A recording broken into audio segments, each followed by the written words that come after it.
Hello ninth class. नागरिक शास्त्र में लोकतांत्रिक राजनीति में पहला पाठ पढ़ा रही मैं।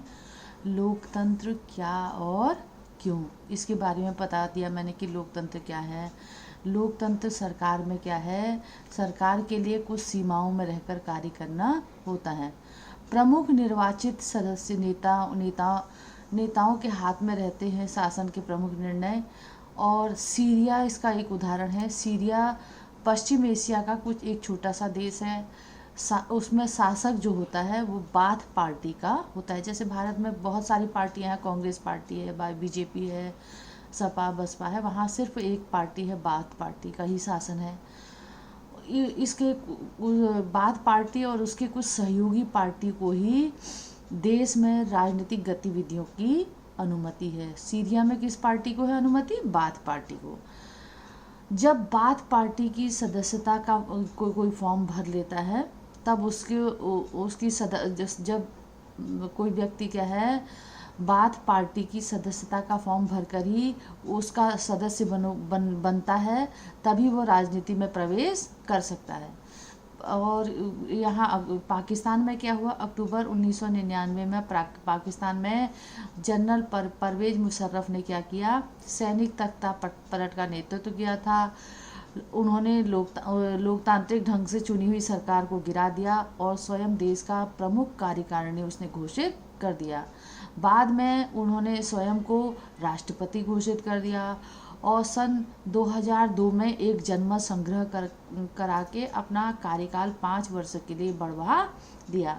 पाकिस्तानी मीडिया, मानवाधिकार संगठन और लोकतंत्र के लिए काम करने वाले लोगों ने आरोप लगाया कि जनमत संग्रह क्या है, एक नाम मात्र का दिखावा है। इसमें काफ़ी बड़े पैमाने पर गड़बड़ी की गई है।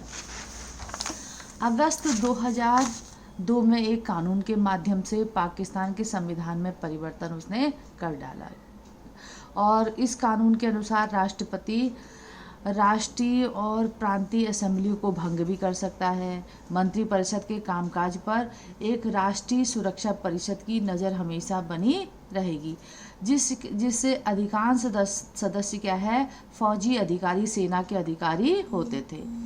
इस प्रकार पाकिस्तान में चुनाव भी हुए, चुने हुए प्रतिनिधियों को कुछ अधिकार भी मिल गए, लेकिन सर्वोच्च सत्ता किसके पास रही? सेना के अधिकारियों के पास और जनरल मुशर्रफ के पास ही बनी रही।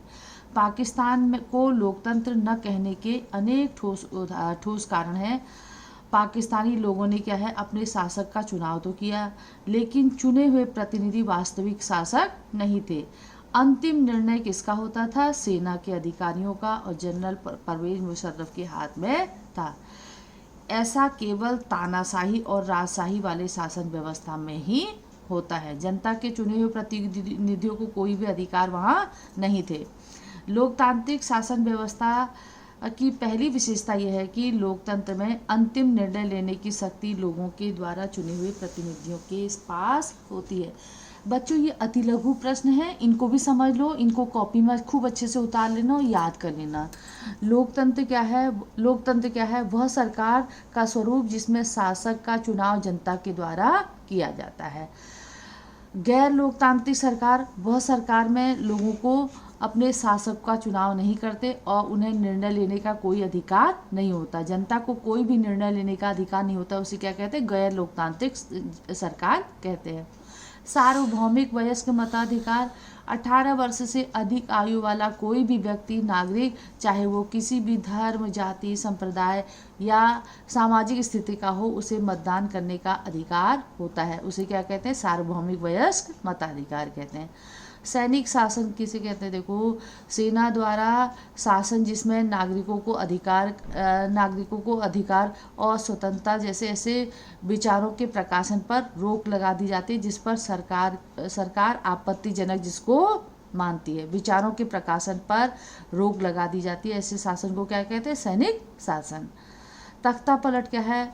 किसी सरकार को गैर कानूनी ढंग से उखाड़ फेंकने को तख्ता पलट कहते हैं। यह हिंसात्मक भी हो सकता है, अहिंसात्मक भी हो सकता है।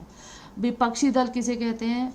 वे राजनीतिक दल जो चुनाव में हार जाने के बाद सरकार के गठन में विफल हो जाते हैं और सरकार का विरोध करते रहते हैं, उनकी मनमानी करने से रोकते हैं और सरकार की आलोचना करते रहते हैं।